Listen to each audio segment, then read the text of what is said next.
Hello, everyone. Hello, English readers, and welcome to the new live read along of Jane Eyre by Charlotte Brontë.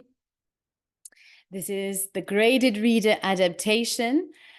And I'm Lydie Bureau. I'm an English teacher in France. I am also the founder of Lydie's book club, in which I host live readings of adaptations of classics of English literature or contemporary novels. And I tend to prioritize books that are written by women.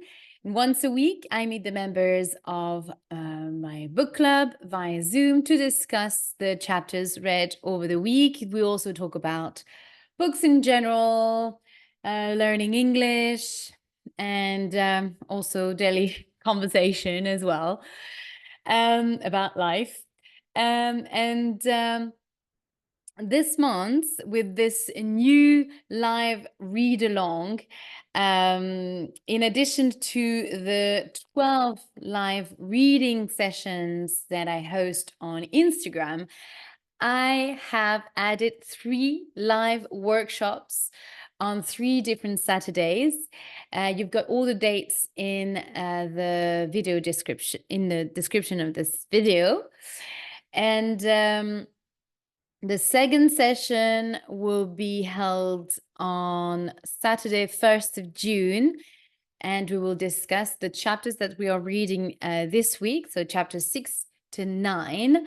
So we're not doing the live reading this Saturday because I am hosting a talk. I'm doing a talk at the Innovate ELT conference in Barcelona, and it is an event that is organized by the Oxford TFL School that is based in Barcelona, and it's a conference dedicated to innovations in language teaching and English teaching. And I'm so excited to be part of this event and to have the chance to do my first talk. It's going to be my first talk, and it's going to be about how book clubs and literary conversations can enhance English fluency. So basically what I'm doing with the book club, with Lydie's book club. Hi, hello. Hello, Jane. Welcome to this live.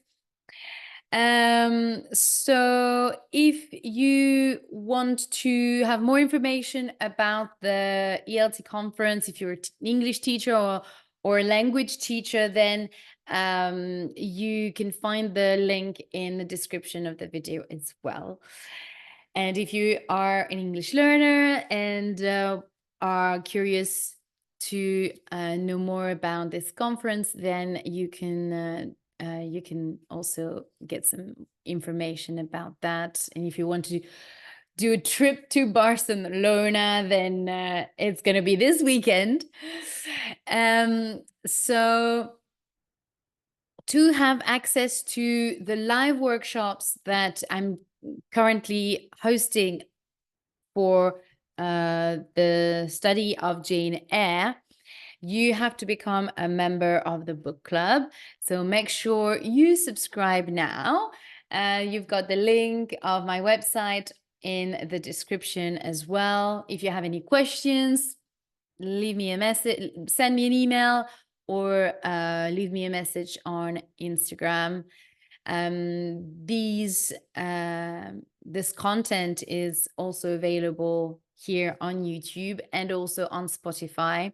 So you have access to the replay at all time for the live readings. But for the live workshop, if you're not able to become a member, or you don't think you're going to have the time to attend the live workshops, then you will be able to purchase the live workshop as a one-off payment. You just buy the 3 sessions once, and you will just and you will be able to watch them on replay for as long as you wish. You have a long-term access to it. So if that's something that would suit you best, then you will get all the live workshop will be accessible on the 10th of June, I think. Once the 3 live sessions are done, then I will make it available on my website. So if you want to know, if you want to be the first to know when the workshop is available, then I advise you to subscribe to my newsletter. So today we are going to read chapter 8 of the novel Jane Eyre. Yesterday we read chapter 7, and I'm going to do a quick recap before I start reading chapter 8. If you would like to know more about Charlotte Brontë, the author,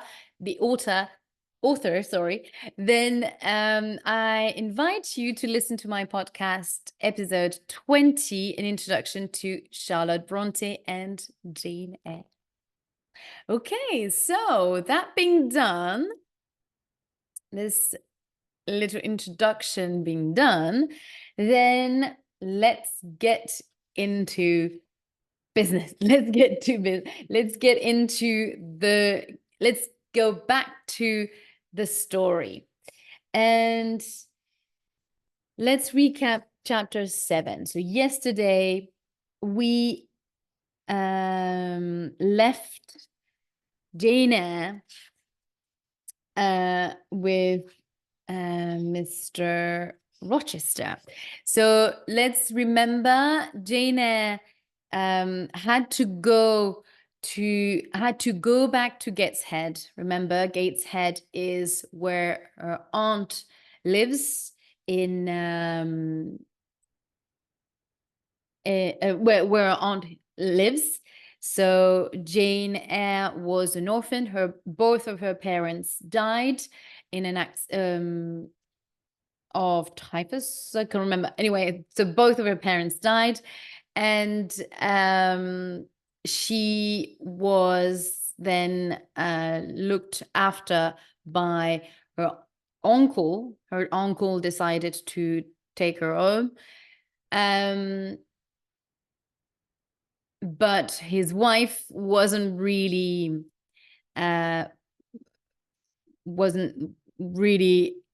on the same page, so she accepted it.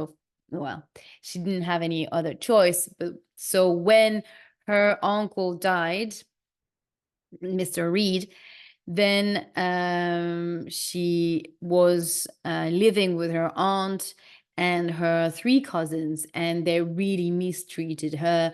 They were really mean, especially her cousin, John Reed. He abused her physically, verbally. It was horrible for her to live there.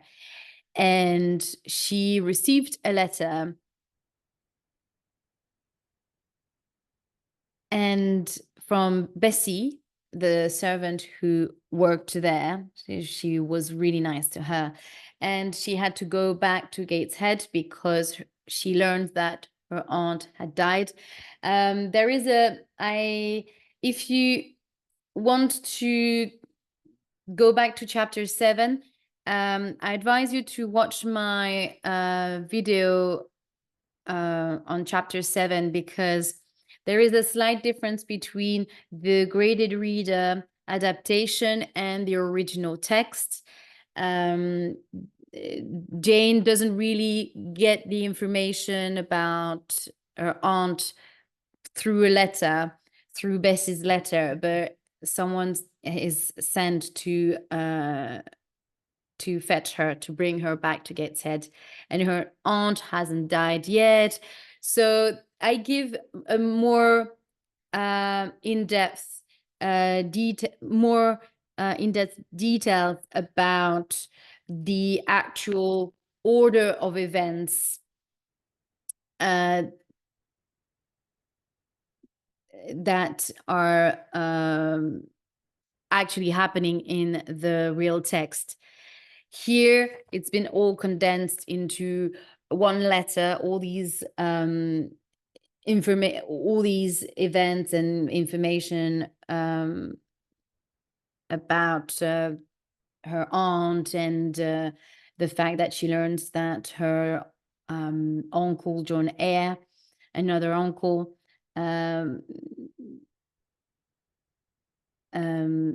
named her as her his heiress. So she's leaving her all his money. So that as well is not quite, it's not exactly how things really happened in the novel, in the real novel, but of course it's been condensed here for in this little book. So this is just an update, or just to be more specific with this, to be clear between the real text and the adaptation. Okay, so it's just for your information, doesn't change really the essence of the plot and the main information of the story. It's just little details that I just wanted to share with you. So and also, as a fan of the original text, then I found that it was more it meant, it was important to be specific. Sorry, I was distracted by some noise. Okay, so chapter 7, Jane comes back. So her aunt has died. She stayed there for the funeral. She arranged everything. And she came back to Thornfield Hall. And there she meets Mr. Rochester sitting outside. And she expects that he's going to marry Miss Ingram, Blanche Ingram. But instead, Mr. Rochester declare his love to Jane. And this is a very beautiful moment, very romantic. I found it romantic. For me, this is what romance is about. It can take so many different forms. And I like the fact that it's simple but beautiful in words, but also very simple. I regret that sometimes in films, in rom-com, comedy, romantic comedies, the declarations can be a little bit over the top and a little bit too much. But here it feels very real and deep at the same time. Very real and simple, but very deep as well. And this is what I define as something that is romantic. Simple things can be very romantic, as long as they are they come from an honest and authentic place, then, and spontaneous as well. To me, that is what romance is about. And tragic stories can be romantic as well. And this love story in particular. So here, Jane thinks that he is about to get married with Miss Ingram, Blanche Ingram, because they've been spending a lot of time together, and she could clearly see that Blanche was very interested in Mr. Rochester. But no, it's towards Jane that is in love, and he declares his love to her, and he proposes. So he's asking her to marry him, and she accepts. So the chapter ends when Mr. Rochester tells Mrs. Fairfax that they're getting married, and Mrs. Fairfax is quite not suspicious, but she's she's not quite she's not fully happy for Jane, because it is very unusual. She's, I think, surprised, and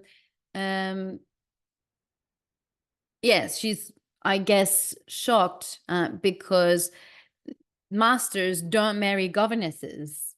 Yeah, rich men do not normally marry their governesses. So to her, it's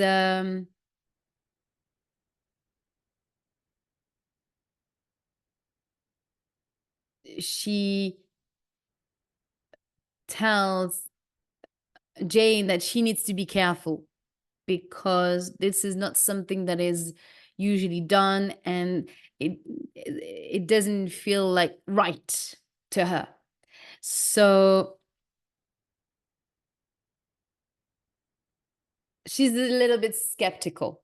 Yeah, not suspicious, but skeptical on this big news. Although she's happy for Jane, there is a part of her that says, "Ooh, watch out!" Still, it's amazing, but and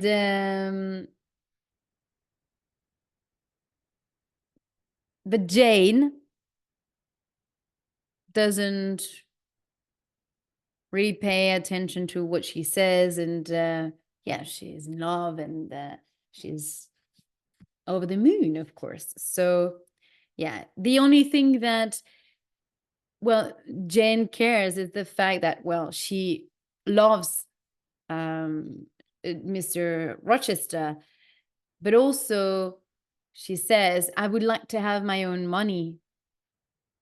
So, well, she reacts, well, sorry, after Mrs. Fairfax says that to her, it makes Jane reflect as well, because she actually think back to about her uncle, who is a rich man, and he's telling her, and he's giving her his money, and she actually reflects on that and think that, oh, well, I wish I was rich, so that people would not question my marriage. And is also, Mr. Rochester is also older, much older than her, is almost 20 years older than her. She's 19 and he's 35. Yes.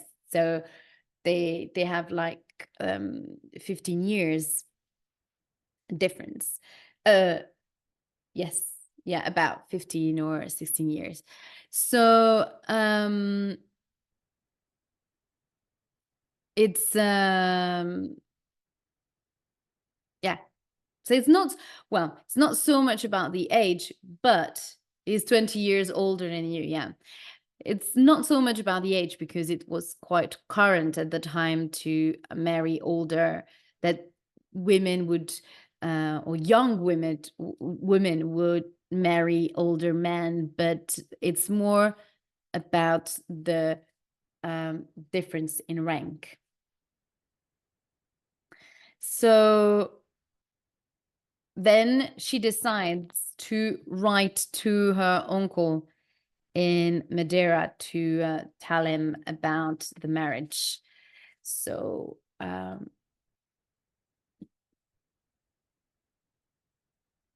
that's how the chapter ends. Yeah. Okay, so let's read chapter 8 now. Bad dreams.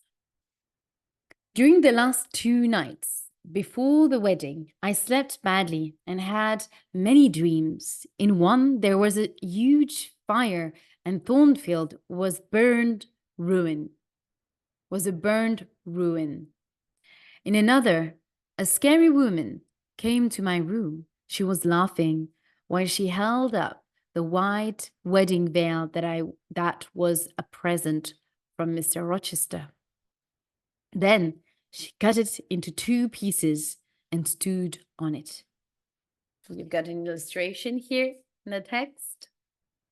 You see? So you can see this, you can see Jane here and this strange woman holding the veil of her wedding dress. The next day, I told Mr. Rochester about it. "You're just excited about the wedding, my love," he said. "I'm sure that it was just a dream."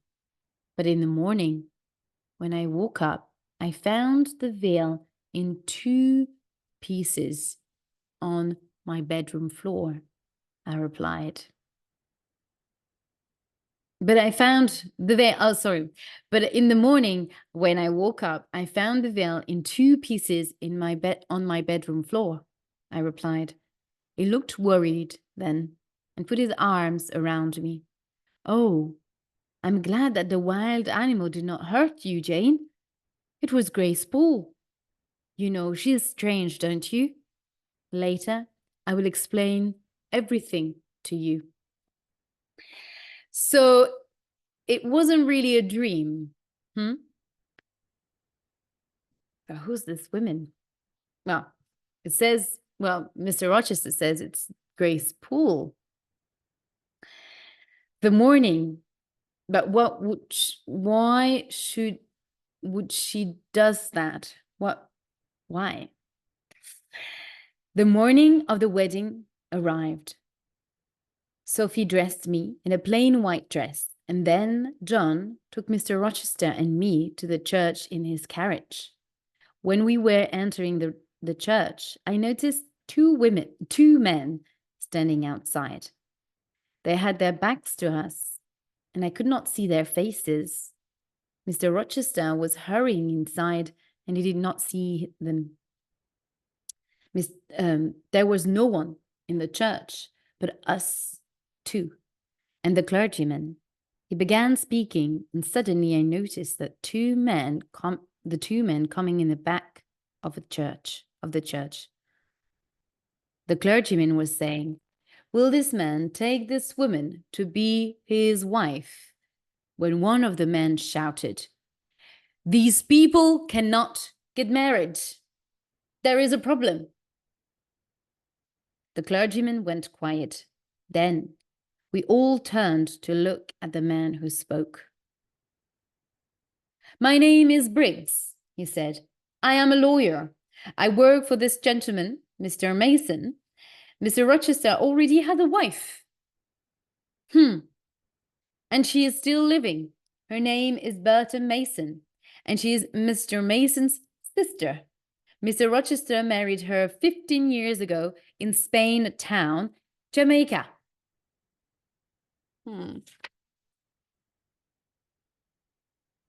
Then the other man moved forward, and I knew his face. It was the man who came to Thornfield in the spring. "It's all true," he said. "My sister is now living at Thornfield. I saw her there last April." "You've said enough." "Yes, it's true," shouted Mr. Rochester. "Bertha Mason is unwell, and she came from a difficult family, but I only learned this after I married her. I don't have to explain more. please come up to the house and meet my wife. And oh, yeah, please come to the house and meet my wife. He put his hand on my arm and hurried me out of the church towards Thornfield. The three men followed us. When we came to Thornfield, we followed him up the stairs. He took us through the door where I usually saw Grace Poole come and go, and we went up into the attic. Then he pulled me into a room without a window. I immediately saw Grace Poole cooking next to a huge fire. At the end of the room, a woman ran backwards and forwards on her hands and feet. She had long hair over her face, and she made the sounds of a wild animal. When she saw Mr. Rochester, she opened her mouth and screamed. "Meet my wife," said Mr. Rochester. "This is the only woman who I am allowed to hold in my arms, but this is who I want to have."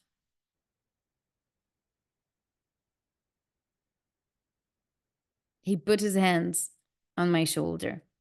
"I want this quiet, modest young girl who watches everything so carefully. Now go, all of you." We all left. I walked down the stairs next to the lawyer. "None of this is because of you, Miss Eyre," he said. "Your uncle, if he is still living, will be very happy to hear that you did not marry Mr. Rochester." "My uncle?" I said. "Do you know him?" Mr. Mason does," he explained. "He was with Mr. Eyre when he got your letter about the wedding. Mr. Mason was very worried, and of course he felt that he had to tell your uncle. Mr. Eyre was very ill. I hope that he hears this news before he dies."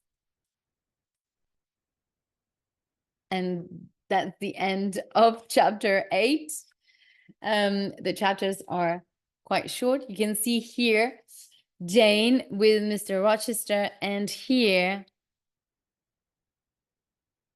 Mr. Rochester's wife here.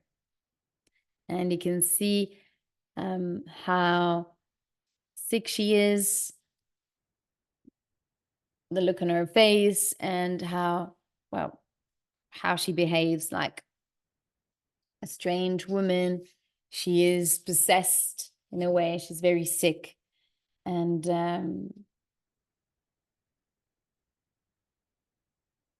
she is held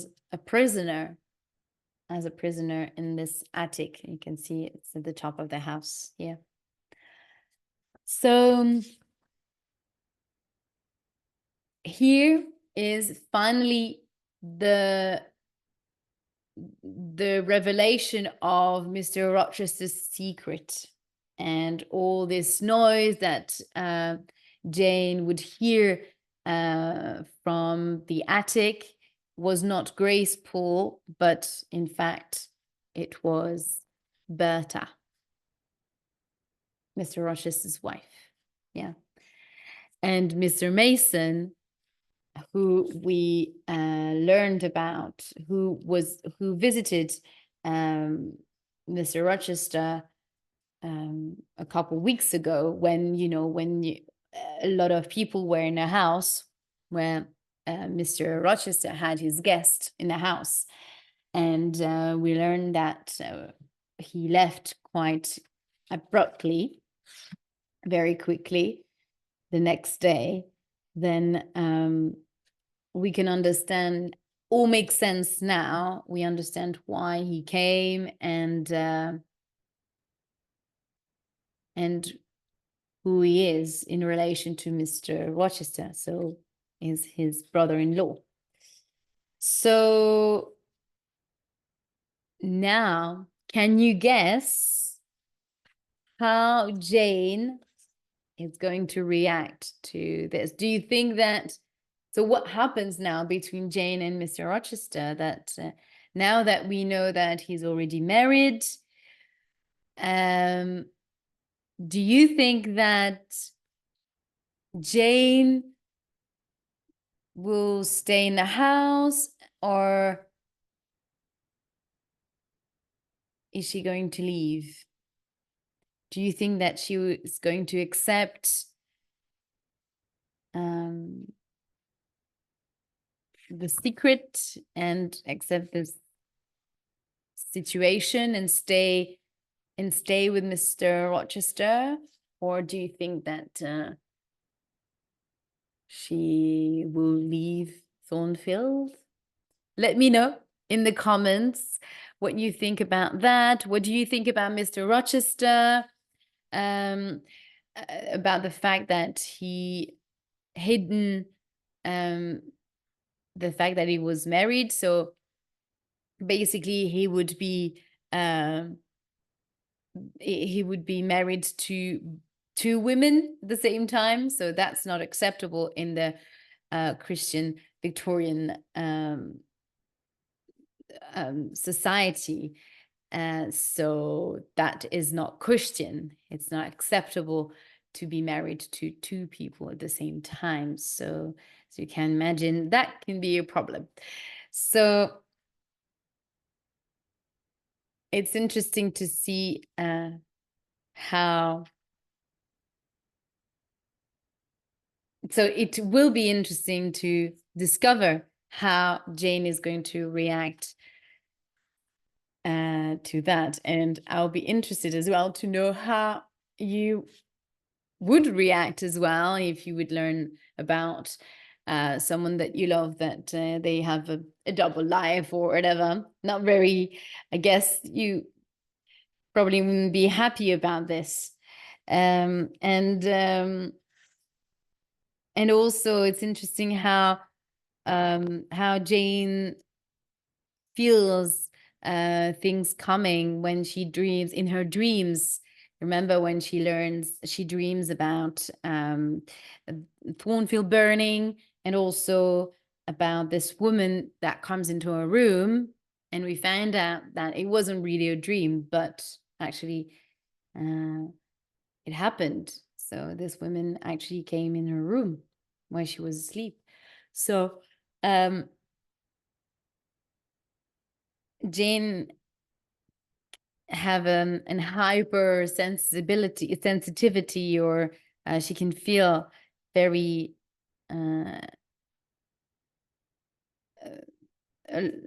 very deeply